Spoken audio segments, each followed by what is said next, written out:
Olá, gente! E aí, tá tudo bem com vocês? Seja bem-vindo a mais um vídeo aqui no canal. E olha, nos últimos dias eu estava organizando aqui a minha estante de livros depois da mudança, e aí eu pensei, poxa, todo mundo aqui do canal sabe que eu adoro livros e adoro ler. Só que eu nunca gravei aqui um vídeo sobre livros, então eu queria trazer para vocês aqui um vídeo sobre os 7 livros que são, para mim, os melhores livros que eu já li, e são aqueles livros que, sabe, mudaram a minha vida. Aquele tipo de livro que eu era uma pessoa antes de ler e me tornei uma outra pessoa depois de ler, e que aquele livro, de repente, trouxe algumas transformações, trouxe alguns pensamentos diferentes, me ajudou a entender um pouco mais sobre mim, sobre o mundo, sobre as pessoas, melhorou alguma coisa também no âmbito profissional. Então, eu queria trazer para vocês aqui esses livros, quem sabe te inspirar a ler eles, ou então a repensar um pouco sobre algumas ideias que esses livros trazem. Se você adora leitura e já tiver lido esses livros, me conta aqui nos comentários o que foi que você achou deles, se eles também tiveram esse impacto na sua vida. Eu adoro saber o que vocês andam pensando aí, adoro quando vocês compartilham as ideias de vocês, eu sempre aprendo muito. Então deixa aqui nos comentários o que foi que você achou e se tem também algum livro que você leu que não é nenhum desses que eu li e que também foi um livro transformador na sua vida. Eu também gosto de saber, né, o que está mudando aí na vida das pessoas. Quem sabe eu me inspire a ler esse livro também, e também esse livro tem um impacto positivo na minha vida. Então não deixe de comentar. Sem mais delongas, né, gente? Bora começar. E o primeiríssimo livro que eu trago aqui para vocês, que para mim é o livro mais importante, porque eu gosto de começar logo pelos melhores, né, gente? É o livro Pai Rico, Pai Pobre, do Robert Kiyosaki. Esse livro realmente mudou a minha vida, principalmente a minha visão sobre as minhas finanças, certo? Foi o primeiro livro que eu li sobre esse assunto e é um livro que realmente deu aquele start, sabe? Peraí, eu preciso olhar para isso que eu estou fazendo tudo errado. E resumidamente, o livro Pai Rico, Pai Pobre conta a história do Robert, a história dos dois pais que ele teve ao longo da vida, que foi o pai dele mesmo e o pai do melhor amigo dele. Um dos pais dele era uma pessoa super estudada, uma pessoa que foi nas melhores universidades, que tinha um ótimo emprego, mas que não soube aí administrar muito bem suas finanças e quando morreu acabou deixando contas a pagar para a família. Já o outro pai, que é considerado o pai rico, foi uma pessoa que mal terminou o ensino médio, mas conseguiu acumular uma grande riqueza e quando morreu, ele acabou deixando uma grande fortuna para a família. E o livro basicamente conta a história aí de todos os aprendizados que ele teve com esses dois pais dele, fala um pouco também sobre a importância de educar as crianças desde o início nessa questão de dinheiro, sabe, sobre a educação financeira, uma coisa que a gente não tem hoje nas escolas. Fala um pouco também sobre esse conceito de corrida dos ratos, que é aquele conceito que você trabalha para ganhar dinheiro para pagar contas, depois trabalha mais para poder ganhar mais dinheiro para pagar mais contas, e assim você nunca consegue acumular riqueza. E aí ele ensina que é importante você ter essa noção de que ao invés de você estar trabalhando para ganhar dinheiro, você precisa aprender a fazer o dinheiro trabalhar para você. Enfim, gente, é um livro que eu acho assim essencial para qualquer um ler, principalmente uma pessoa que não tem muito essa noção. Foi o meu primeiro livro, né? O primeiro livro que eu li sobre esse assunto.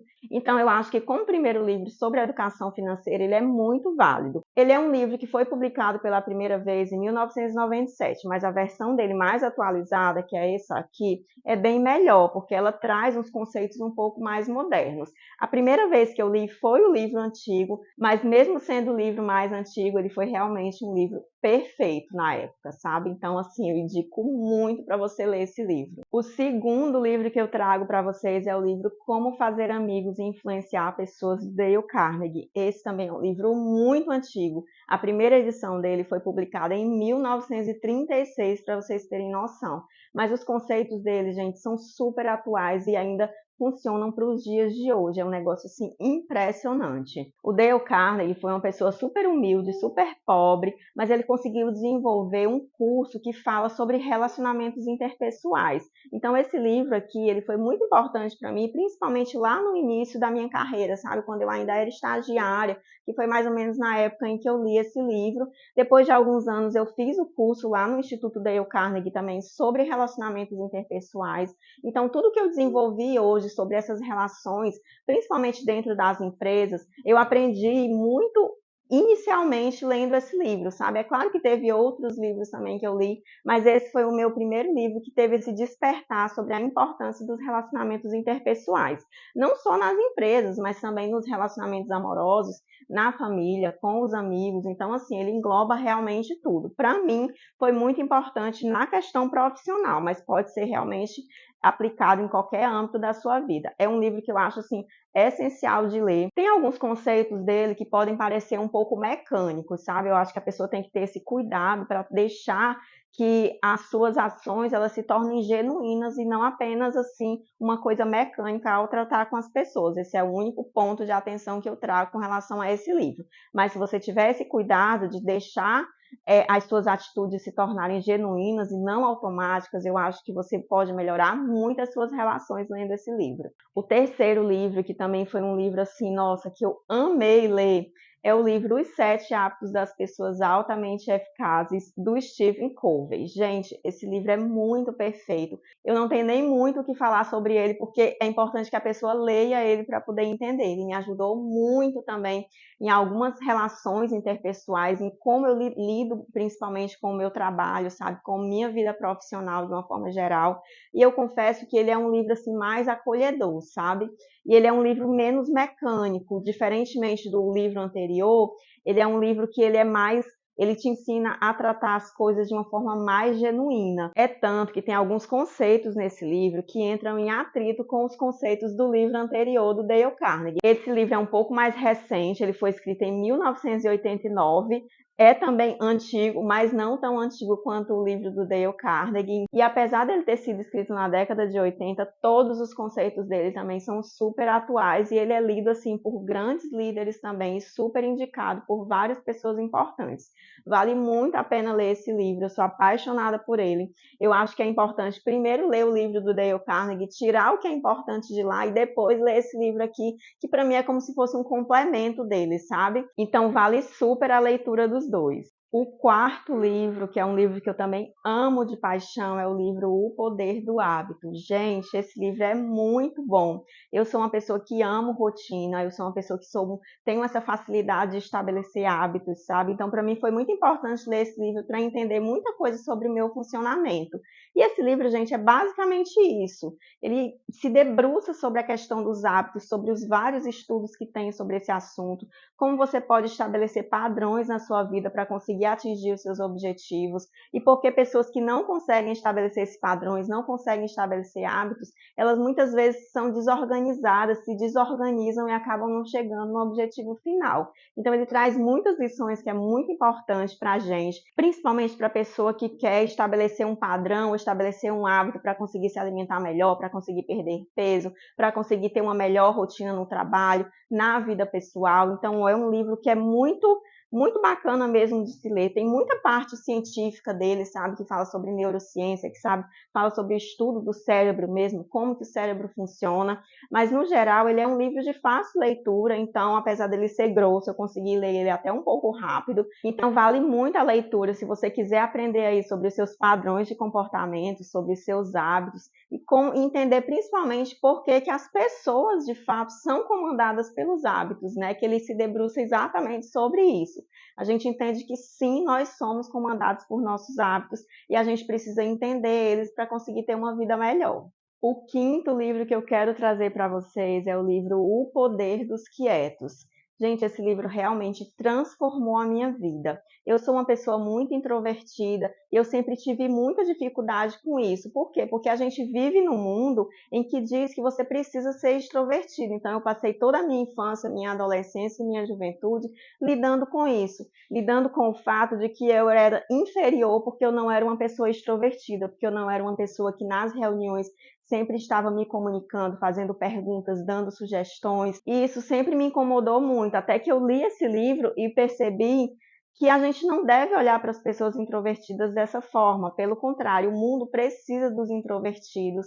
As pessoas introvertidas, elas têm a sua importância aí na sociedade também, dentro das empresas, em alguns cargos que são muito melhor administrados, muito melhor geridos por pessoas introvertidas. E tem uma frase na orelha do livro, bem no início, que eu vou ler para vocês, que é fantástica. O que Albert Einstein, Barack Obama, Chopin, Steven Spielberg, J.K. Rowling e Bill Gates têm em comum? A resposta é o sucesso e a introversão.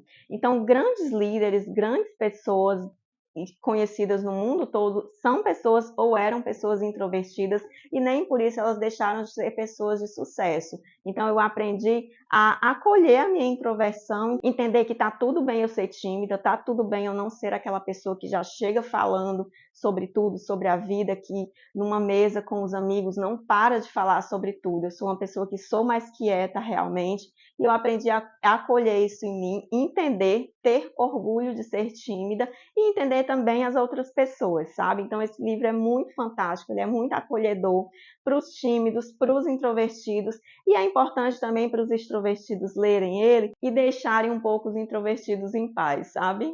O sexto livro é o livro O Teste do Marshmallow. Ele é um livro basicamente sobre a força de vontade, sobre todos os estudos sobre força de vontade. Esse livro foi escrito em 2014, mas ele engloba estudos que iniciaram lá na década de 60. Não sei se você já ouviu falar naquele estudo super famoso do marshmallow, que eles pegam algumas crianças, colocam um marshmallow na frente delas e dizem, olha, você pode comer esse marshmallow agora, ou você pode esperar alguns minutos e comer 2 marshmallows. E aí eles iam vendo quais eram as crianças que eram mais imediatistas, né, que iam lá e queriam logo comer o marshmallow, ou aquelas crianças que tinham a força de vontade de esperar um pouquinho para comer 2 marshmallows. E aí eles foram acompanhando a vida dessas crianças ao longo de muitos anos e foram vendo que algumas dessas crianças que esperavam um pouco mais para receber 2 marshmallows, que tinham mais força de vontade, eram crianças que conseguiam ter um pouco mais de sucesso ao longo da vida. Então, eles foram se debruçando sobre isso, estudando essas pessoas. Uma das coisas também que eles estudam é o ambiente, o quanto que o ambiente influencia na vida dessas pessoas, por que essas pessoas têm mais força de vontade e outras pessoas não têm, como que é a rotina familiar, como que é o bairro em que a pessoa mora, como a pessoa está inserida na sociedade, como que é o histórico familiar daquela pessoa. Então, eles vão se debruçando sobre a história dessas pessoas. E eles trazem assim um livro fantástico de um estudo que começou lá na década de 60 e que foi se desenrolando ao longo de muitos anos, simplesmente para ajudar os cientistas a entenderem por que algumas pessoas têm mais força de vontade do que outras. Então é um livro muito bacana de ler se você quer entender um pouco sobre essa questão, né, da força de vontade, porque algumas pessoas conseguem algumas coisas e outras não, porque umas pessoas têm mais força de vontade do que outras. É muito bacana também para quem tem filho, para entender essas questões também e tentar entender um pouco sobre a dinâmica dos seus filhos também e como você pode melhorar isso neles. Então, olha, para mim é uma leitura obrigatória. E o sétimo e último livro que eu vou trazer para vocês é o livro Rápido e Devagar, Duas Formas de Pensar, do Daniel Kahneman. Gente, esse livro é um livro bem denso, sabe? É um livro não tão fácil de ler. Eu confesso que eu demorei bastante para ler ele, mas depois que eu terminei ele, nossa, eu achei assim fantástico e é um livro que eu não poderia deixar de ler ao longo da minha vida. O Daniel Kahneman, que é o autor desse livro, ele ganhou o Prêmio Nobel de Economia em 2002 e esse Prêmio Nobel foi principalmente por conta desse livro, desses estudos sobre tomada de decisão. Só que esse estudo também começou lá na década de 60 e foi desenrolando durante todos esses anos, com várias análises sobre o comportamento humano, sobre como o nosso cérebro funciona aí com relação à tomada de decisão. E todos esses estudos originaram esse livro e deram ao Daniel o Prêmio Nobel de Economia em 2002. Então, assim, para mim é um livro essencial de se ler se você quer entender um pouco sobre como o seu cérebro funciona, principalmente em relação à tomada de decisão. E ele basicamente fala, gente, sobre essas duas formas de pensar que a gente tem, né? Uma forma mais rápida, mais intuitiva ali, por exemplo, se você está passando por um perrengue, por um perigo, você precisa pensar rápido para poder tomar uma decisão rápida para sair daquele sufoco. Ou você tem o pensamento mais devagar, que é aquele pensamento mais assertivo, mais analítico, mais crítico, que você pode usar, por exemplo, para tomar uma decisão importante na empresa, na sua vida, mas que não demanda ali aquele pensamento rápido para você sair de um perigo. Então, o conceito básico do livro começa sobre isso, mas ele se desenrola em milhões de outros conceitos, em milhões de outros estudos que analisam muito o nosso comportamento e, principalmente, analisam também aquelas situações em que o nosso cérebro engana a gente, sabe? Que a gente acha que aquilo é aquilo, mas não é aquilo, porque simplesmente nosso cérebro está fazendo uma pegadinha com a gente. É muito legal, tem muitas ideias sobre isso, tem muitos exemplos que ele traz também sobre como o seu cérebro pode te enganar algumas vezes. E quando você lê o livro e você entende um pouco sobre o seu comportamento, sobre como o seu cérebro funciona, aí você pensa, poxa, como eu nunca tinha pensado sobre isso.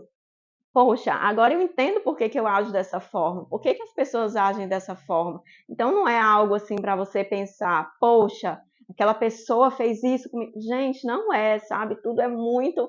São milhões de sinapses lá no seu cérebro acontecendo para você poder tomar uma decisão, seja ela boa ou ruim, decisões que te tornam uma pessoa melhor ou pior, ou que fazem com que você tenha sucesso ou não tenha sucesso, enfim. É um livro que eu poderia falar muito tempo aqui sobre ele, mas é preciso ler realmente para entender. É muito bacana, vale muito a pena. Como vocês podem ver, alguns dos livros que eu trouxe aqui para vocês são livros que tiveram estudos iniciados há muitos anos, alguns deles na década de 60. O livro do Dale Carnegie também vem aí desde a década de 30, né, com alguns conceitos que foram estudados por ele desde essa época. E isso me traz a seguinte reflexão: quantas vezes a gente é imediatista, né, e quer que as coisas aconteçam para a gente no nosso tempo, no mais rápido possível, como muitas vezes a gente quer que o sucesso aconteça de uma hora para outra, e a gente vê aí cientistas, psicólogos, profissionais, neurocientistas que passam a vida inteira estudando sobre um assunto, né, fazendo pesquisas, fazendo testes, para simplesmente depois de muitos anos, às vezes 50 anos depois, chegarem num resultado e só então colherem os frutos do seu trabalho. Por exemplo, Daniel Kahneman, do último livro que eu falei, ele iniciou os trabalhos dele em 1969, as primeiras ideias sobre esse estudo aí, sobre esse comportamento humano, para ganhar o Nobel dele lá em 2002, então muitos anos depois. Então, olha, vale muita reflexão sobre o quanto que às vezes a gente precisa se esforçar e esperar os anos, né, esperar a maturação das ideias para conseguir chegar no sucesso e não pensar que tudo tem que ser rápido, tem que ser para ontem e tem que ser de forma imediata. E muitas vezes esse sucesso imediato, ele é muito volátil, sabe? Ele não é duradouro, sabe? Como, por exemplo, um sucesso que você vai galgando aí aos poucos ao longo dos anos e vai entendendo, vai estudando, vai se esforçando, errando, acertando, errando de novo, e para depois, no final das contas, depois de muito tempo, você sim alcançar um sucesso que é um sucesso estável e duradouro. E eu só tenho a agradecer a você por ter ficado nesse vídeo até o final. Não esquece de comentar aí embaixo o que você achou, se tem algum livro que você incluiria nessa lista para que eu possa ler. Se você lê algum desses livros e gostou, não gostou, se você tirou algumas lições ou não. Eu adoro saber os comentários aqui de vocês, eu adoro ler todos e responder. Se você é novo por aqui e gosta desse tipo de conteúdo, não deixe de se inscrever no canal também. Mais uma vez, muito obrigada por ter ficado até o final. Um grande beijo e até o próximo vídeo.